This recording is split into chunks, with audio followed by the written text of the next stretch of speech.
Good morning, everyone, and welcome to our fourth annual World AIDS Day Breakfast and Brunch. This is our first virtual brunch, so welcome to that. Thank you all for those who viewed our candlelight vigil on Tuesday. We really appreciate everyone who participated and remembered those who were lost to the epidemic. This morning, we will hear from Sam Quintero from Janssen on U equals U and Fast Track Cities. Then we will have a mini panel discussion between Core Webb and Regina Duggins, moderated by Bonnie Cleveland. At the end of this broadcast, we will send out a survey to those who have registered on Eventbrite for today. The first 50 who return the survey will receive a $25 Uber Eats gift card, hence the brunch part of the virtual brunch and learn. This gift card is sponsored by Janssen, and if you haven't registered on Eventbrite, you have until 9:30 to do so. We'll drop the link to the Eventbrite in our comments, and please go ahead and do that. So at the end, or actually throughout, please feel free to submit questions via our chat, and we'll address them at the end of the presentation. And we hope you enjoy and learn a lot. So let me just get us situated. And first, we're going to have Sam present on U equals U. Take it away. Thank you, Bonnie. Thank you, everyone. Good morning, everyone. I hope you're all having a great morning. Happy Friday. It is an honor. Thank you, the committee, for this brunch event, for inviting us, for partnering with Janssen on this special day when we observe and remember and celebrate the lives of those who are living with HIV, surviving, and also remember those who we have lost to the pandemic. So with this, it is a very important day for the world of remembrance. Today, we are going to talk about U equals U, even though it's not a new campaign. It is a campaign that really I feel and we feel it is important to bring into our conversations as we discuss it with our clients, with our patients, with our families, with our friends. As I said, it's not a new campaign, but it is still a campaign that has some misunderstandings and myths, and so that's what we're here for, to clarify some of those myths. This is not a new information. This is information that has been a public and it's been backed up by science. So I will definitely encourage you to after this, if you have any more questions, to please read more or to ask, a Palmetto Clinic or all the organizations around Charleston to get more information about this campaign. So we're going to start. U equals U starts for undetectable, untransmittable. Why I'm here? I'm here today just to give you information about HIV. This presentation is for educational purpose only, and it is given at the request and with the permission of the committee for this brunch and Palmetto Care Clinic. I am a community liaison for Janssen Infectious Diseases and Vaccines. I cannot provide any medical advice, and if there is any medical question, then a healthcare provider should be consulted during our conversation. Information such as your name may be shared with Janssen, our affiliates, and our service providers to provide you with educational services. Our privacy policy, which might be found at this address, and if you need that address afterwards, please let me know so I can definitely share that with you. What is it that we will be covering today? Today we'll be talking about having an undetectable viral load, why an undetectable viral load is important, the U equals U concept, and things to remember. So we're going to start by talking about viral load. Undetectable, what does U equals U stands for? As I said before, and some of you, and many of you are not connected will have or have heard about this campaign. Undetectable equals untransmittable.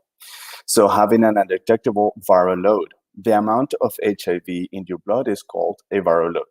To determine what your viral load is, a healthcare provider can perform a blood test. If you're taking HIV medications and your viral load is less than 200 copies per milliliter of blood for at least 6 months, you are considered undetectable. Very important fact, and this is something that we often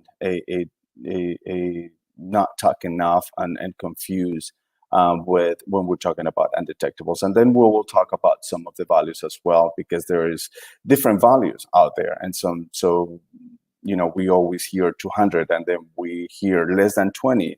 As I go throughout the state of Florida and other cities, such as Charleston and Savannah in Georgia, I hear patients, thinking that the only undetectable viral load is less than 20. And that is correct, because that is the technology, that is the test that we're using. However, for the purpose of the campaign of U equals U, any viral load less than 200 copies per milliliter of blood is considered undetectable. Undetectable means that there is so little HIV in the blood that cannot be detected. So that is a something very important to remember. So undetectable, as you see here, equals it is somebody who has so little HIV in their blood that it cannot be detected by the test. Untransmittable. People living with HIV who take medicine as prescribed and reach and maintain undetectable viral load less than 200 copies per milliliter of blood for at least 6 months have effectively no risk of transmitting HIV to their HIV negative sexual partner. An undetectable viral load only prevents HIV transmission.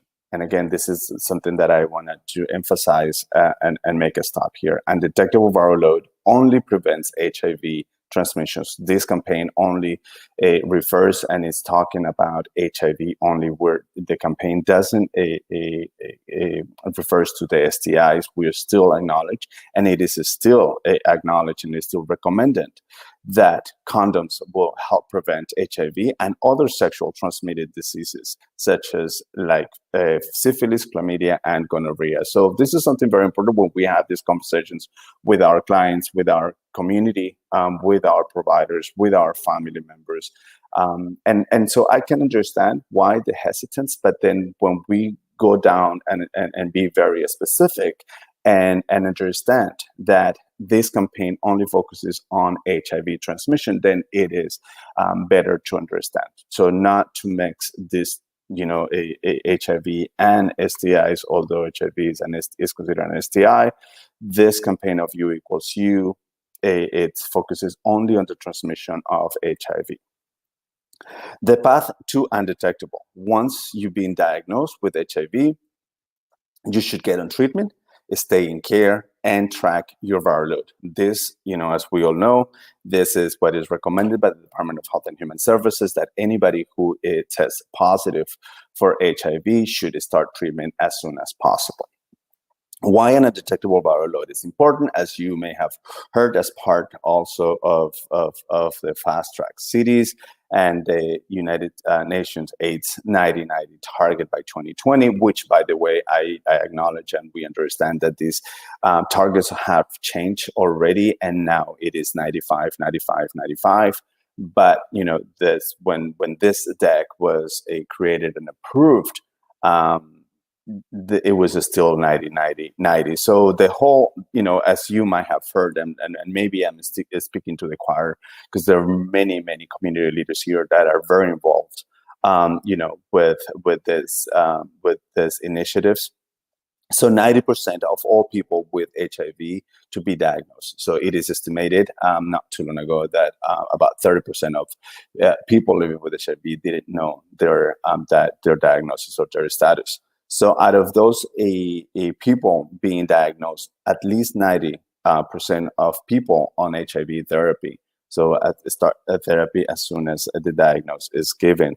90% of people of those on therapy to achieve a virologically suppression, meaning getting to undetectable levels, and then undetectable levels, again, less than 200 copies per milliliter of blood.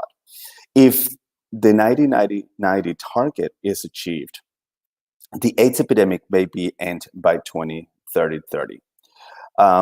Treatment as prevention. Treatment as prevention is a strategy that is often referred as treatment as prevention. The idea that treatment is the best way to prevent and reduce chances of spreading HIV. Starting HIV medication as soon as possible after a diagnosis could improve your viral load. Sometimes this is sometimes called rapid initiation, or a test and treat. In some cities, they call it or refer as test and treat. HIV affects many different types of people: men who have sex with men, women, Black, African Americans, Hispanic, Latinx, transgender, and older people. In 2018 alone, 37,832 people received an HIV diagnosis in the United States. So this had been a steady number for several years now. HIV has a great impact among some groups, which might not be a surprise for a lot of us in this call. Black, African American, 39%, Hispanic, Latinx, 16.2%, multiple races, 12.2%, Native, Hawaiian, other Pacific Islanders, 11.8%. So you can see, that some of these demographic groups are, more affected by the pandemic. An unprecedented opportunity for change. U equals U is an unprecedented opportunity to transform the lives of millions of people who have or are affected by HIV and change the overall narrative. So this is a picture of the International AIDS Society conference in 2017, where a group of activists and researchers actually took the stage and presented and proclaimed the campaign, a year after it was signed. U equals U helps shift and focus the science and not a stigma. Despite its importance of people living with HIV and for the field, it is unfortunately still not widely known. U equals U is at odds with the status quo, which is fear of HIV and risk to their intimate partners. And it is difficult to accept that people living with HIV can be no risk to their intimate partners. In 2018 survey, only 24 respondents strongly agree that a person with an undetectable viral load cannot transmit HIV to a person who is not infected with HIV or person who is not living with HIV. Changes in attitudes, beliefs, and behaviors can take time. The U equals U concept, a call for action. The Prevention Access Campaign launched the U equals U campaign to change the definition of what it means to live with HIV. PAC, Prevention Access Campaign, wanted to shed some light on the revolutionary but largely unknown fact that people living with HIV who are on treatment and have an undetectable viral load cannot transmit sexually HIV sexually. PAC is a health initiative that aims to end the epidemic of HIV and related stigmas by empowering people living with HIV and those vulnerable to HIV with accurate and meaningful information about their social, sexual, and reproductive health.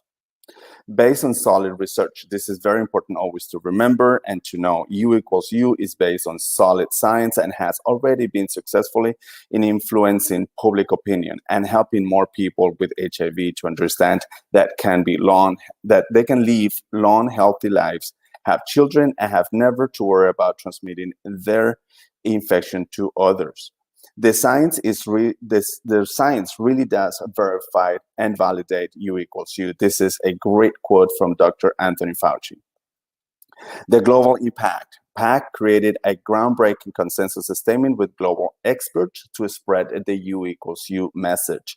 The consensus statement was endorsed by a broad range of advocates, activists, and researchers. The U equals U message is endorsed by more than 400 organizations, including the CDC, which is very important to know, and This is something that we feel very proud of, that Janssen Pharmaceutical was the first company to sign on. But again, over 980 community partners from over 102 countries have actually signed into this.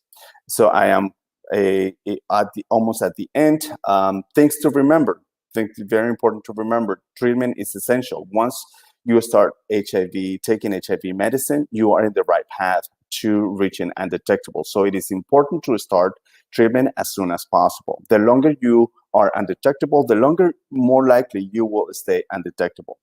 People who keep undetectable viral load for at least 6 months have effectively no risk of transmitting HIV to their HIV negative partners during sex. And again, this is important to remember. People who keep undetectable viral loads for at least 6 months, they are considered undetectable and with effectively no risk of transmitting HIV to their negative partners. U equals U can protect your own health and prevent new HIV infections. Not everybody will reach undetectable. Some people with HIV cannot attain undetectable viral load or struggle to keep them undetectable. If you are in this group, you should not feel discouraged, and nobody should feel discouraged. Everybody living with HIV, regardless of viral load, can have a full, healthy social, sexual, and reproductive life. The most important thing is to get on treatment and stay in care. If you're having a trouble reaching an undetectable viral load, you should talk to your healthcare provider. And my alarm just went on, but I have just one last couple of slides, and that's it. Key takeaways. So these are the key takeaways for this presentation. A goal of your HIV treatment should be an undetectable viral load.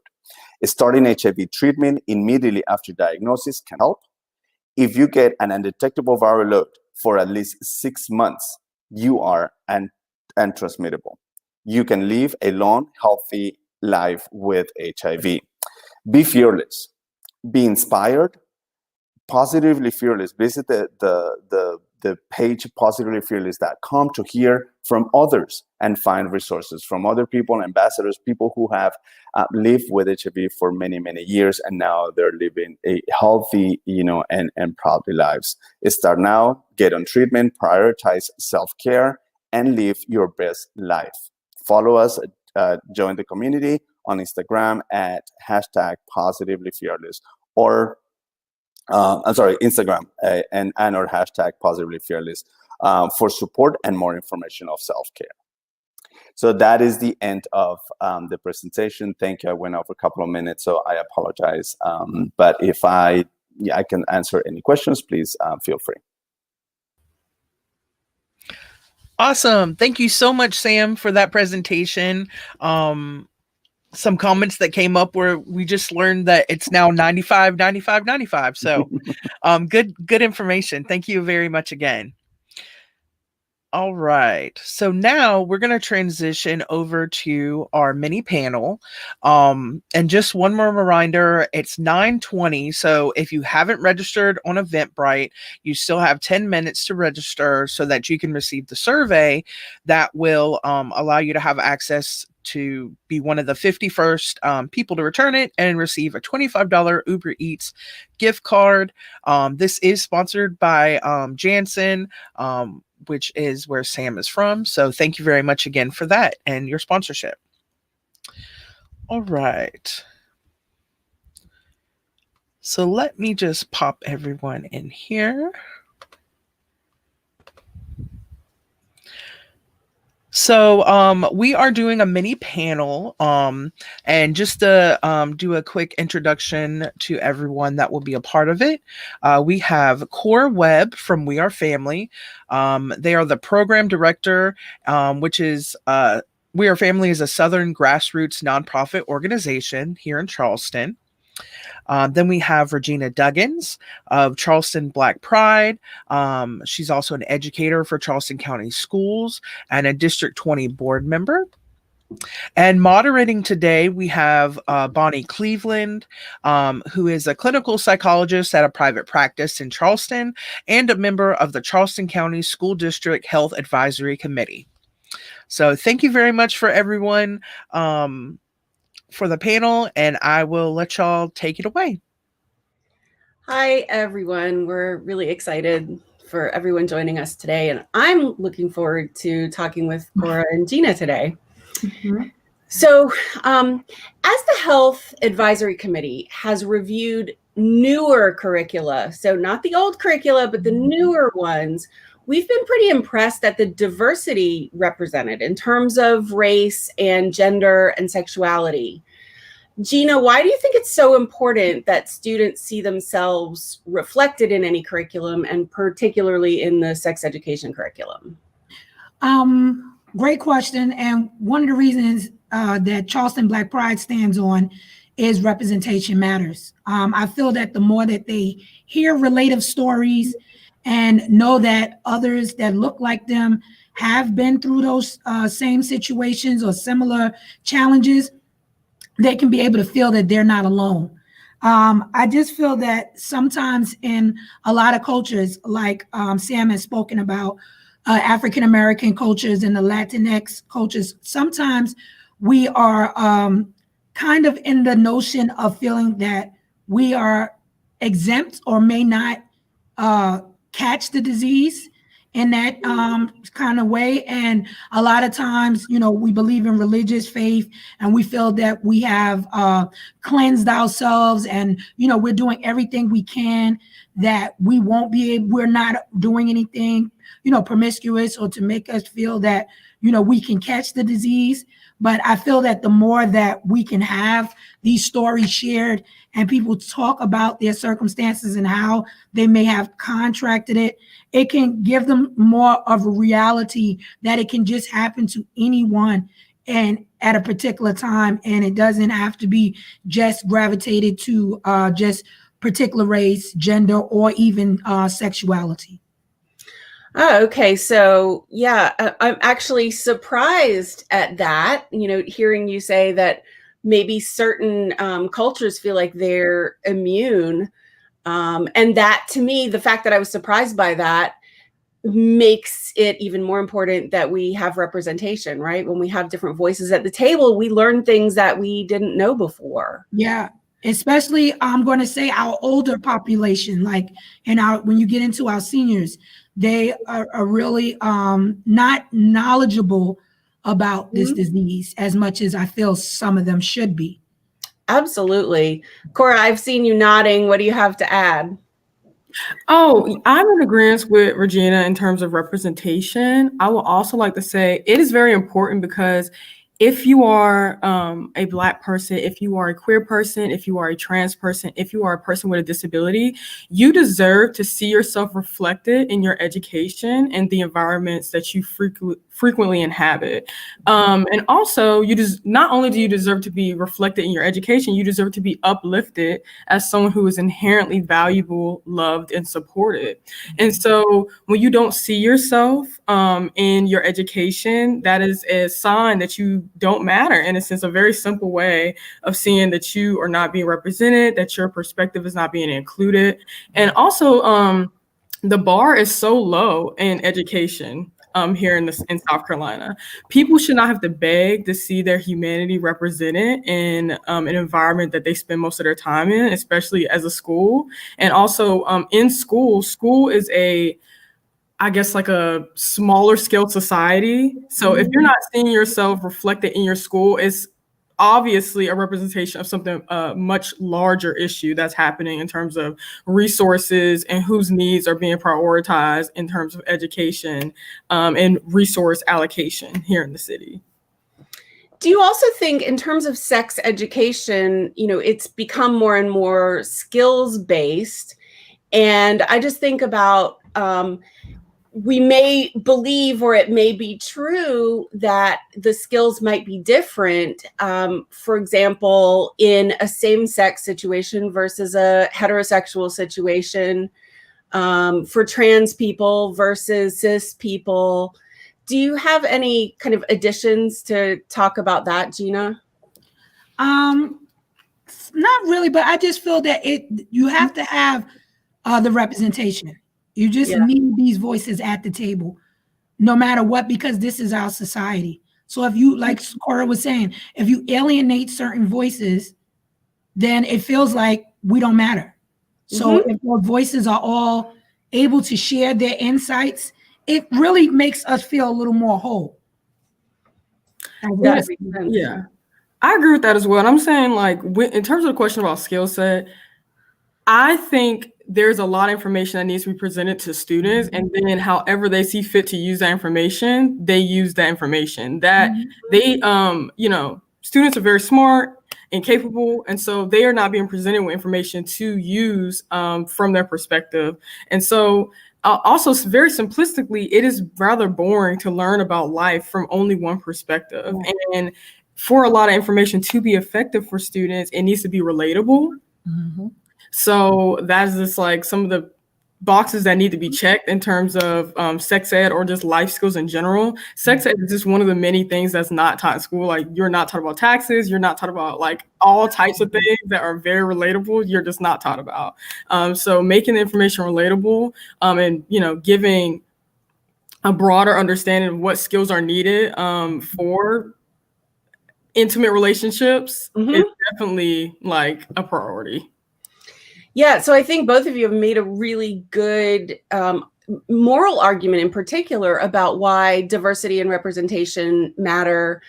There's also a scientific argument, which is, you know, there's a vast body of research on what psychologists call modeling. And we're a lot more likely to pay attention to a message that comes from someone that we can relate to. And so I think both morally and scientifically, that's extremely important. So, Cora, one of the things you were talking about is that, you know, that students deserve to have information that represents them. And we have a couple of challenges with that in South Carolina sex education. So our state sex education law is written such that we can only teach abstinence until marriage sex education. And until this past summer, when, you know, kind of you put it, you know, you have to demand and fight, a group of students, primarily from the School of the Arts, actually sued the state to get the sex education law more inclusive in terms of LGBTQ students. So we've had to fight. We've still got some challenges. So, Cora, do you think abstinence education is the most effective curriculum? And how do we know?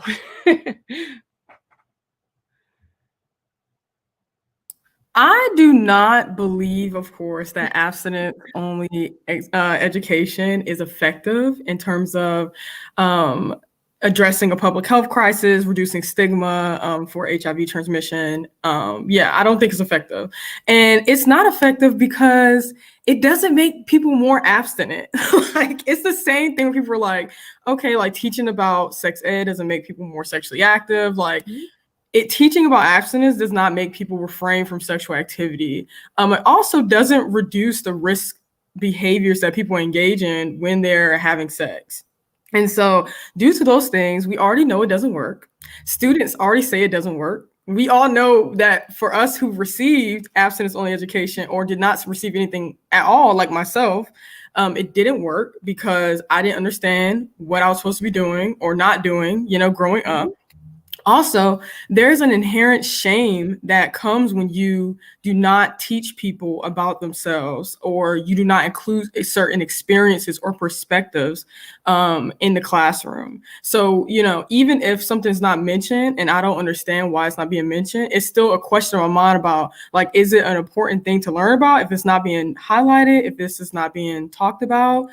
So in terms of different types of relationships, that people are having, different types of sex people are having. If it's not being mentioned, then how are people supposed to, you know, make healthier decisions as they grow up? And so also, when people get older, we put a lot of pressure on people to make healthier decisions about their life and who they want to be with and protection and, you know, communication and stuff. But we don't teach them these skills growing up. And so we have a lot like this idea you're supposed to go out into the world, just know everything, but we don't give people a solid foundation for understanding how their bodies work. How do you communicate with a partner? So we put like these ridiculous standards of like having a skill set that we do not, you know, implant in people, or not implant, but give to people when they're younger. when it would be most effective. And, Yeah. Gina, what do you have to add on that idea that, abstinence only until sex education, or abstinence only until marriage sex education is what we have here in South Carolina? Thanks for sharing, Cora. Great points that you hit on. I agree with you too. I believe that we fail our students when we don't educate them fully, especially on the only abstinence only and education not being taught in schools. I feel that a school should be a safe haven, and it should be a place where they can get all the general educations that they need. So as you talked about financial literacy, health and wellness should be as a top priority as well. I feel like abstinence only education doesn't help students make the right decisions, as you talked about, sexual risky behaviors or sexual initiations that that they are going to actually be involved in. And I feel like also, what are we teaching them about teen pregnancy and also just sexually transmitted diseases? If they do not have all of this encompassed into their comprehension skill sets, then we're failing them. I support the comprehensive sex ed curriculum, and I feel that it is going to be age appropriate, and it's going to help them to know how to do safer and sex practices, and to learn how to use contraceptives rights and condoms and things that's going to be effective for their growth in reducing we're saying unintended pregnancies and STIs. We're trying to lower the rate. We're trying to slow the spread or stop the spread, and we can't do it if they're not being educated about everything. There's so much shame around sex and sexual behavior. And those of us who look at it more scientifically and more realistically understand that sexual behavior is a natural and healthy and wonderful part of sexual experience, and of just being a human. Do you have any ideas about how sex education in the schools can reduce the shame? I can say it, the more that you embrace it and you talk about it and let it be known that this actually, it's a part of life. This is how you got here. I mean, so it's like just sharing real life experiences. We're not saying go into the acts of what you do when you're having sexual intercourse, but we're talking about the enjoyment, the relationship piece, the pleasure, a part about it, or just having that intimacy with your partner. It has to be learned. I mean, some people are in single parent homes and may not have see their parents in relationships, so they really just don't know, and so they go to their peers who may not be in the same situation, so they're not getting the education that they should. And also, it comes into rape and things that are that can take place. And so now this is happening, and they can't feel open enough to share.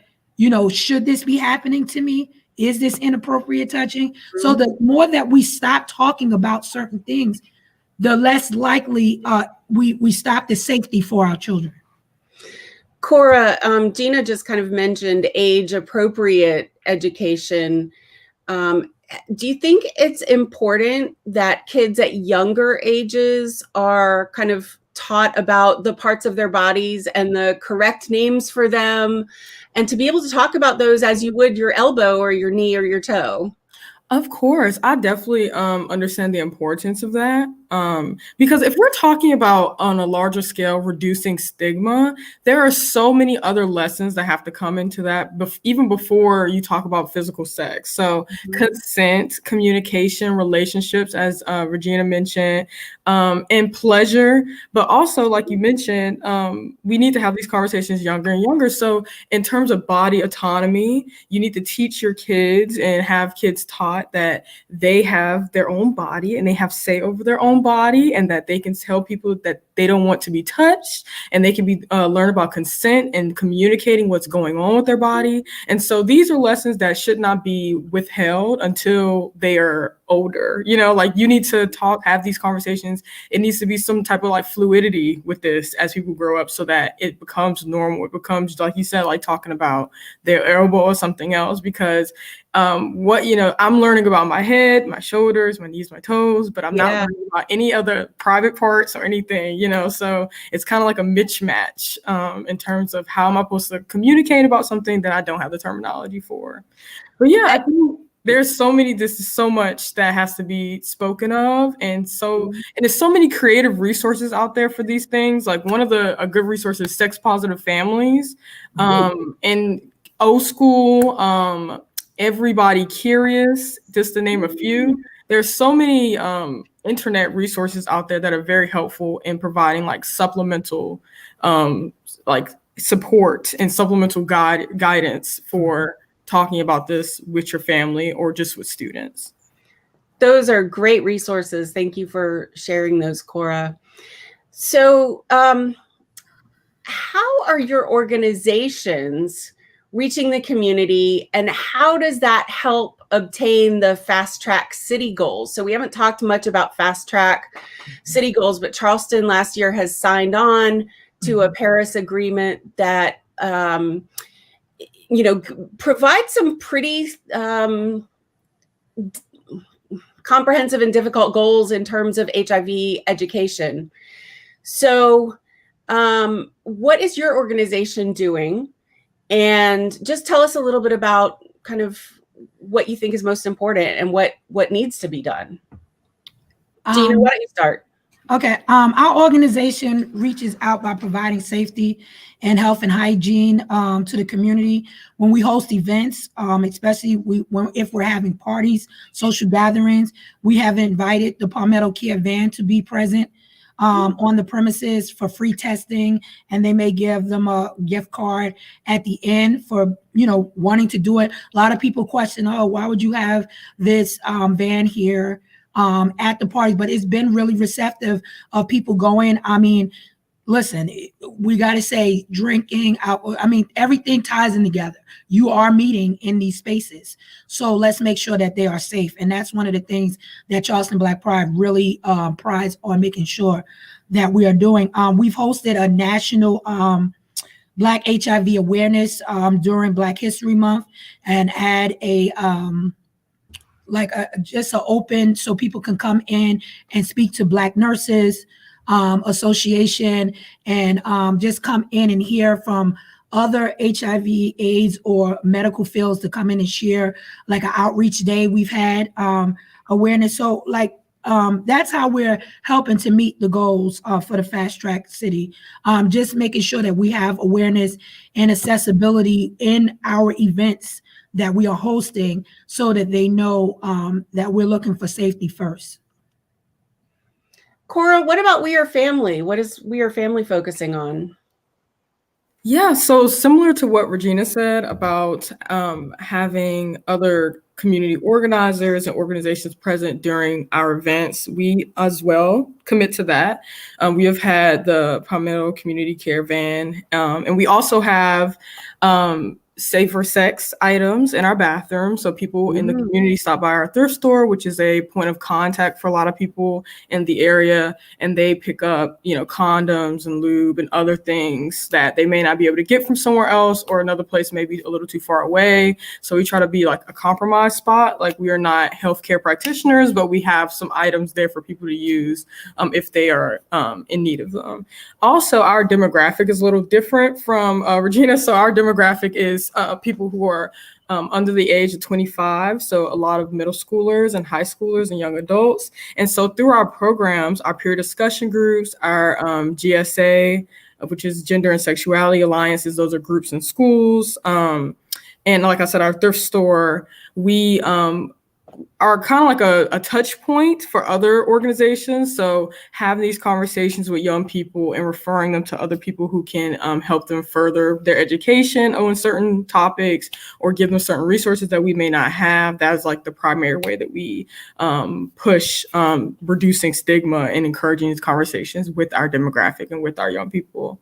But yeah, we open ourselves for them to come to us to talk about anything, especially in the thrift store. A lot of people come in there and talk to Jonathan about their life and ask for, additional support and stuff like that. So yeah, we're just out here trying to support.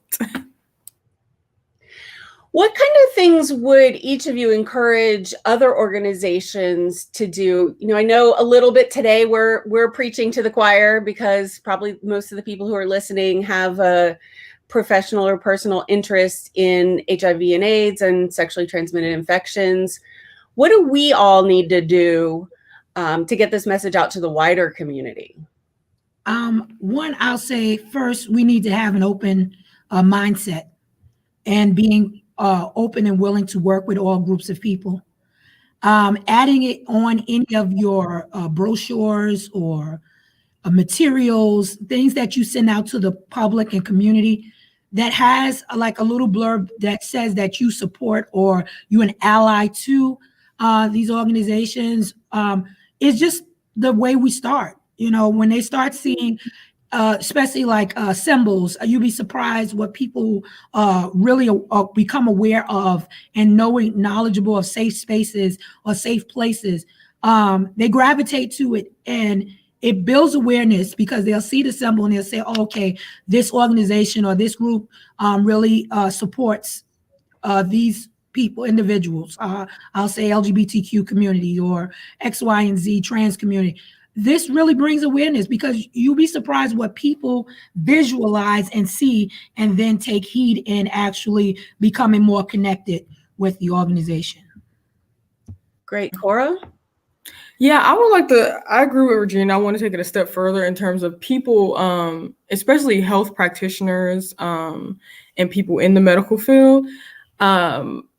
It's easy to say you're ally, but honestly, it's action, it's being an accomplice. It's challenging yourself to relearn and unlearn certain things that you grew up understanding. Also, it's dismantling the hierarchy of knowledge in the medical field because, you can walk in a room with a bunch of medical practitioners and feel as though people think you're stupid or they're not listening to you because you're not in the field or you're not a clinician, you're not the one prescribing medicine. So there's like a hierarchy there in terms of, oh, this is how we do it. And that's not how we do it. So maybe listening to people who are in the community, who are living with HIV about how they would like to be treated, how they are being treated, how they can be treated better.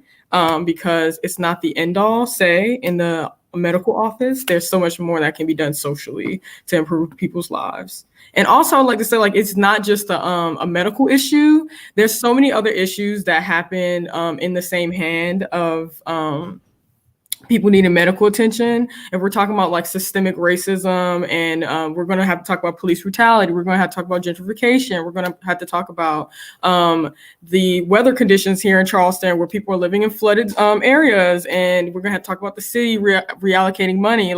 There's a lot of different conversations that have to happen at the same time as talking about sex ed and treatment for medicine or health. Yeah, thank both of you so much. I think that was a really wonderful conversation. I hope it's the start of many conversations. So I'm going to turn it back over to Maggie. I know we have time for some questions. And so if anybody has questions, let us know in the comments.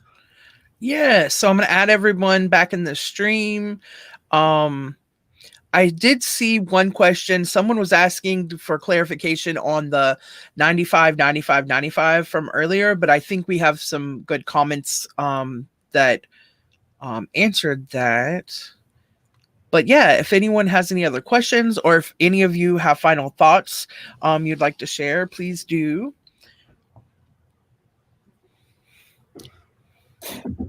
If I may, Maggie, yes, the answer was given by perfectly by Luciano, but Michael. I'm sorry, but Michael. So that is the new targets for the UN AIDS target by 2030 to end the epidemic. So that that was a perfect answer.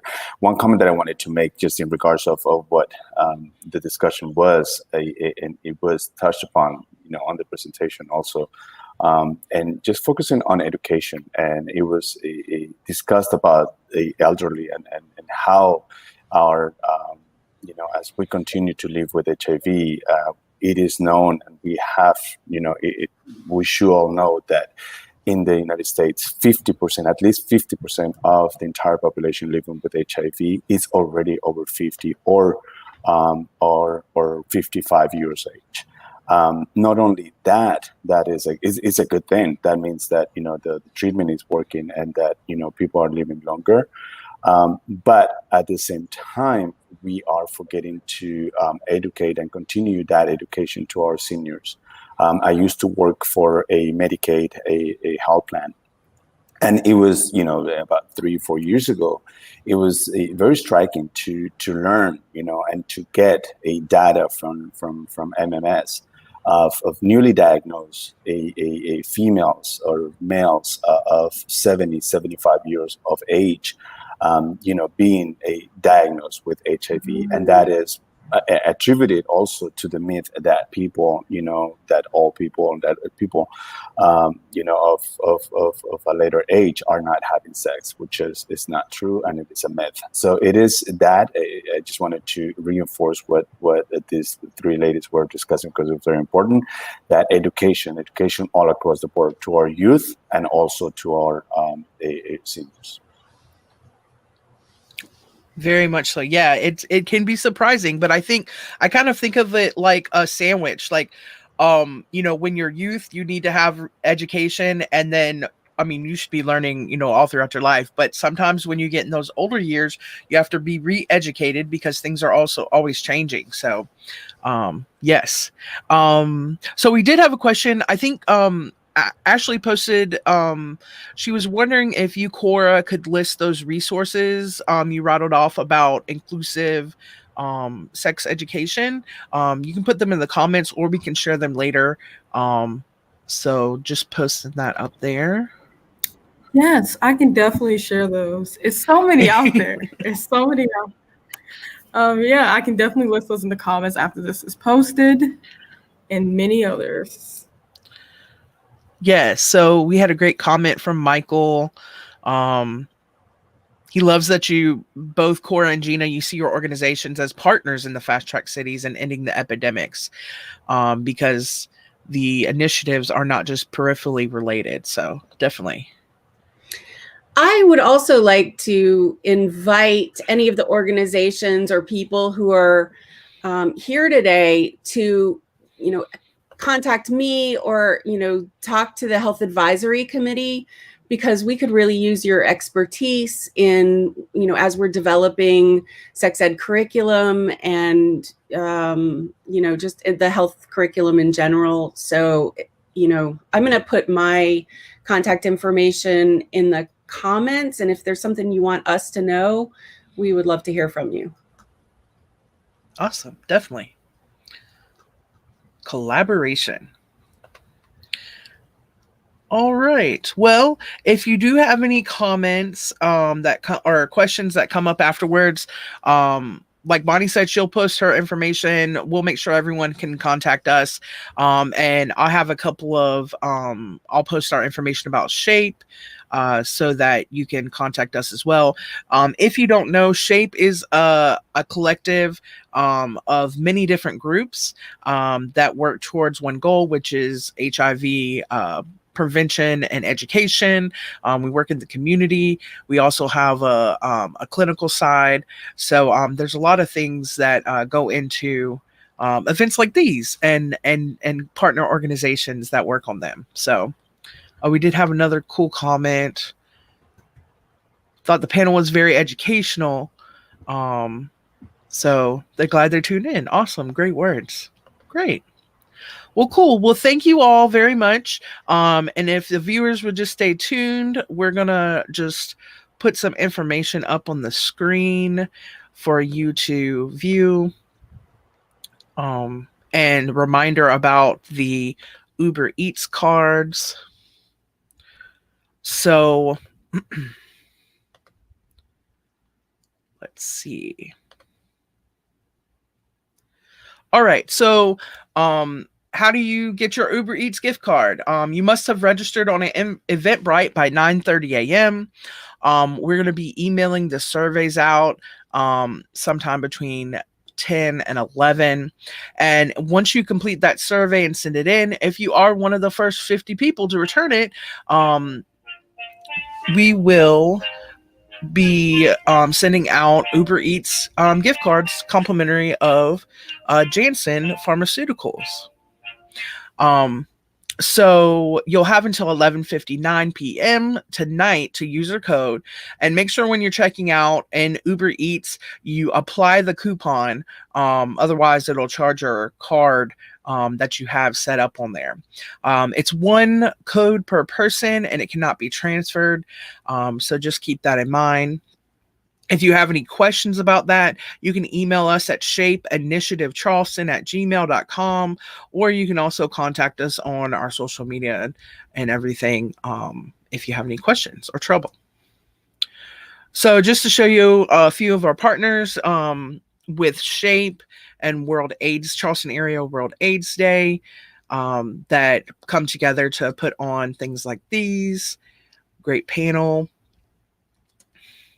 And like I was saying, SHAPE, it means sexual health and STI prevention and education. We empower people through sexual health awareness. Our mission is to reduce STIs through a forum that provides education, treatment, and prevention resources to residents and healthcare providers in the Charleston, Berkeley, and Dorchester County areas. So if you are not in those areas, there should be like organizations, but we can definitely get you in contact with. But please visit us on our Facebook. We're Shape Tri-County 843 on Facebook and Instagram. On Twitter, we're Shape Tri-County.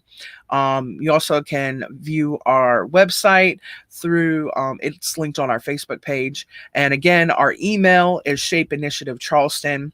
If you are part of a group in the Tri-County area that would like to partner with Shape and be one of those that help plan and give input on things like this, please reach out. And even if you are just a community member that is interested in helping with education and hopefully, virtual events right now, but hopefully, sometime in the future, personal or in-person events, do reach out to us, because we always are welcoming more people and more perspectives. So thank you very much. Again, this was awesome. I'm glad everyone could join us. I was going to put everyone on the screen. Oh, there we go.